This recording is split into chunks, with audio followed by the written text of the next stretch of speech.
21 degrees, guys, but today's a good day. I'm gonna go see Polyface Farms.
I made it to Polyface Farms and I'm gonna walk around and give you a peek at what it looks like here in the winter. So let's go see.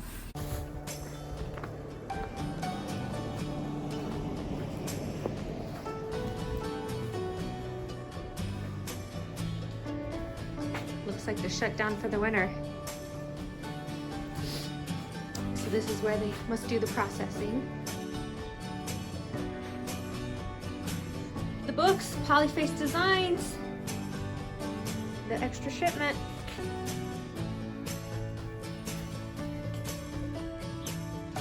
Polyface Pond, one of the many is what I hear. Let's go see some animals. Bees. Then we've got pigs, chickens, and rabbits. So in the beginning of the season, Joel puts these birds on 18 inches of a carbonaceous diaper, and these ladies, they go to work. They till it, they work it. My understanding is he does put a little bit of grain mixed into the bedding to encourage them to till down and get it, and what they don't get, it ends up sprouting, which then stimulates the hens to scratch down, work it to get that fresh sprout.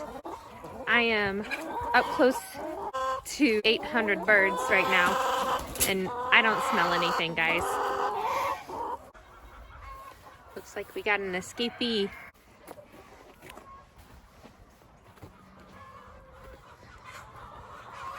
Ooh, a Raken.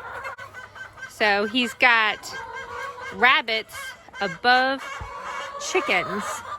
So the rabbits drop their manure and the chickens till it up. Let's see if I can get a better view of the Raken over here.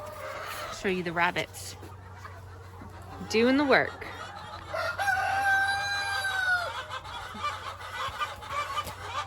He has some pigs up here in a high tunnel, so I am going to take you up and show you. I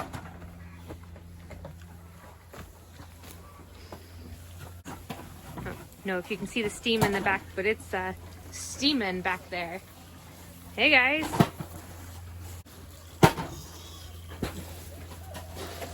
Hey, what you guys doing?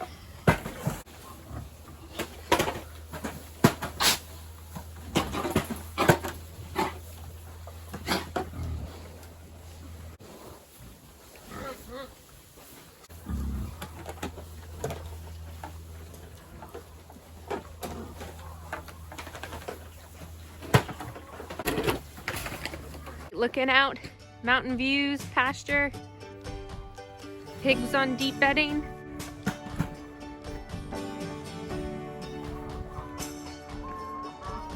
Layers on deep bedding. Got a Raken, rabbits and chickens together on deep bedding. A couple more high tunnels down here. Let's go take a look. Here's the storefront. I in case you didn't know, when you get to Polyface, he's got restrooms, he's got a seesaw for the kids, picnic tables, looks like a little teepee, more picnic tables, there's another seesaw, tire swing over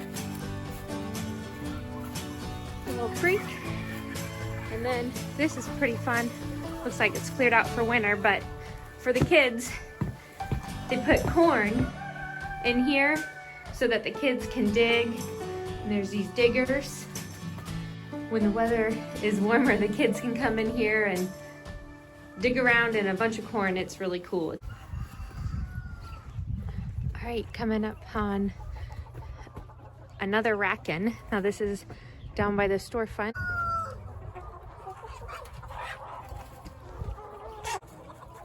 Rabbits and chickens. It's the Raken, folks. See what else we got going on. Oh, looks like we got layers, more layers. Oh, I'm noticing these drums here. One of the ingenious things that Joel Salatin does is he puts the feed, the chicken feed, in these bins for storage so that it cuts down on chore time. So right here in these drums, he's got a little ladder going up. Here's the feed for all of these birds, probably about 800 birds in here. He calculates that he need about 3 foot per bird. Right, he's got a serious wood pile here, folks. And this is his seat. Now that I've taken you around his high tunnels, let's go see what else he's got around here. I'm gonna walk you around over here to the carbon shed and show you his hay. While I'm walking you over to the hay barn, I just wanted to remind you, it's January 30th. I'm cold. Here is Joel Salatin's deep bedding winter setup. Let's go take a look. Look at this hay.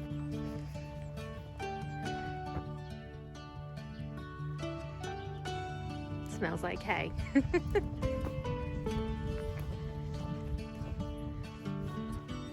Hay. All right, so here's a deep bedding setup. Doesn't look like anybody's home, but looks like it's the beginning of deep bedding. He's got a wood chip layer, hay racks. I see some pigs back there to give you an idea of how tall this thing is.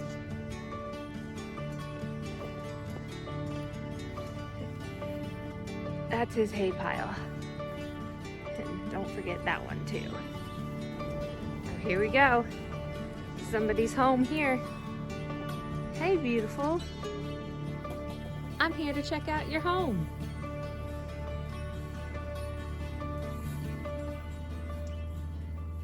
A couple thoughts about his carbon shed.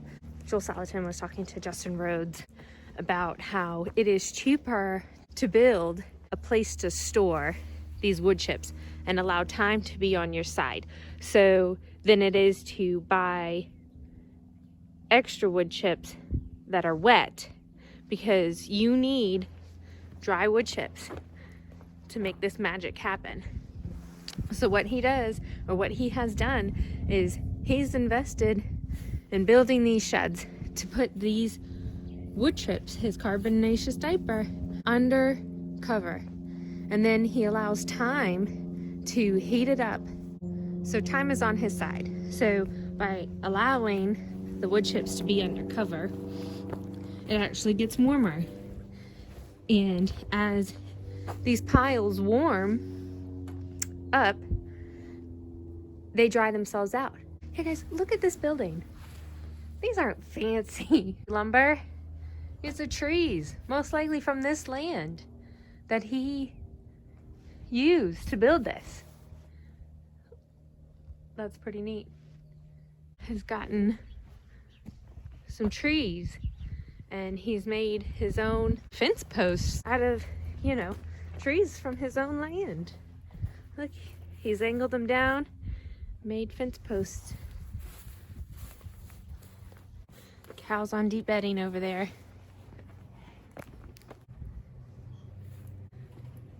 Hey guys. All right, I'm about to walk back, see if I can't find that second barn that's a little out in the field, but I'm walking and found another barn with pigs in it. I wanted to give you a look. I think there's another barn over here. I'm gonna go try to find it. Yeah, it's cold, but I can't think of a better way to be sitting in a Saturday morning than walking around Polyface Farms trying to catch a glimpse of his pole barns and animals on deep bedding.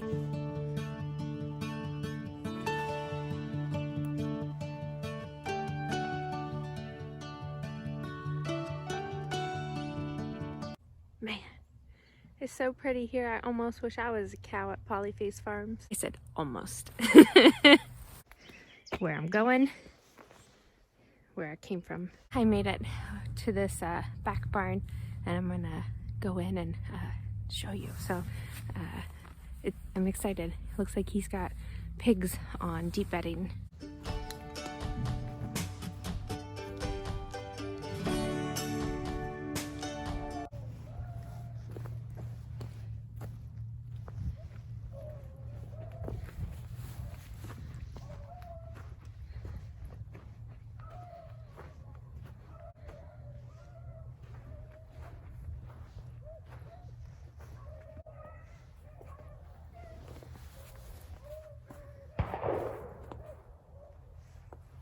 You want to know Joel Salatin's recipe for getting this pooped on, compacted carbonaceous diaper? Here it is. You start off with wood chips, and then you put about 60 cows in here. And out of that backside of a cow comes about 50 pounds of poop and pee a day. So every couple days you come back and you add in more wood chips, more carbonaceous diaper. Keep letting that wood chips soak up the poop and the pee. A couple times a week, you keep adding that extra layer of carbon, and then about every 6 inches, he adds in a layer of corn, which, gets pushed down by the cows walking all over it. And then every fourth bedding, every fourth time that he comes out to put a layer of carbon, he adds in or uses old junk hay. That's where some of this hay is coming from. And so some of it does get eaten by the cows, but a lot of times it just gets pushed down into the deep bedding. And the reason he does that is because of the carbon nitrogen ratio. If he just kept using wood, then what would happen is it would get so hot. Once the cows push out all the oxygen, it would get so hot that it'd be like a flash heat. Instead of what he's trying to do is he's using the hay to control the heat into a softer, more kind of natural heat to ferment and break down the wood chips and ferment the corn. If this was a natural forest environment, you'd have, overgrown hay. If you look out into this field, you'd have, overgrown hay, leaves, kind of that junk stuff. So that helps control, a gentle heat rather than a flash heat. And that's what you want to have in your deep bedding. This compacted deep bedding is what the cows leave. It's fermenting right now. This area is fermenting, and then once it's ready, he'll bring the pigs over. And let me show you over here. Here's the pigs. First he brings over the little pigs, and he lets the little pigs till down as far as they can. And then after moving the little pigs through here, he brings in the big pigs. And if you can see here that, you know, they're digging down trying to get that fermented corn. And in the process, they're turning this bedding and breaking it down, creating this rich compost that he will then spread on his pastures. You see? And return the nutrients to his pastures. Let me sneak down here and see if I can't get you up close with some of these pigs.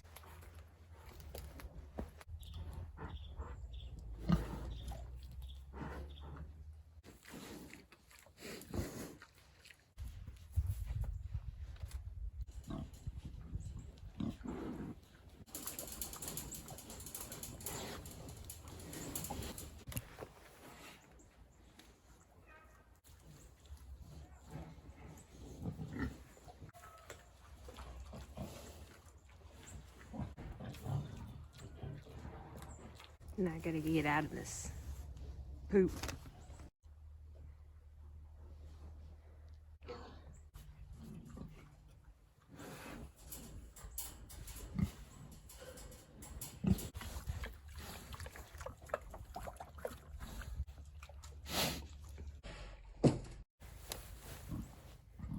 Fell in a hole. There's my hole. I was trying to be really quiet there so as not to spook the pigs. I wanted to try to show you as much as I could the pigs digging down trying to get that fermented corn. It's a beautiful sight here, and for me to be walking around in muck, it doesn't smell. There is no smell here, folks. Alright, pigs, thank you for showing me what you do. Here's Joel's chicken tractor lineup. First winter storage.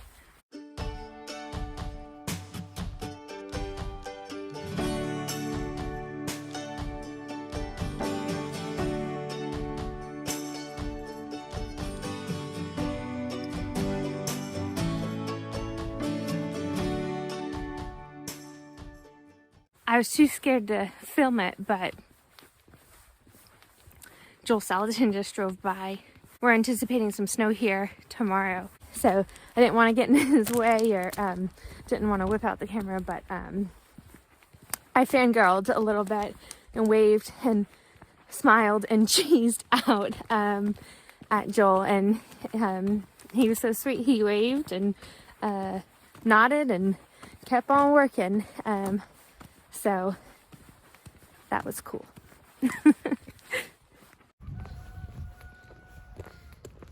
Here's his sawmill, Joel's man cave, as the sign reads. Let's go take a look inside Joel's brooder.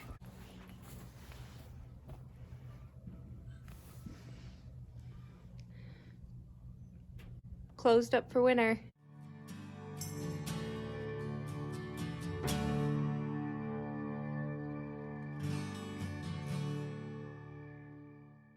I just completed a self-guided walking tour of Polyface Farm, and beautiful day to be out in the countryside. So I really enjoyed myself, and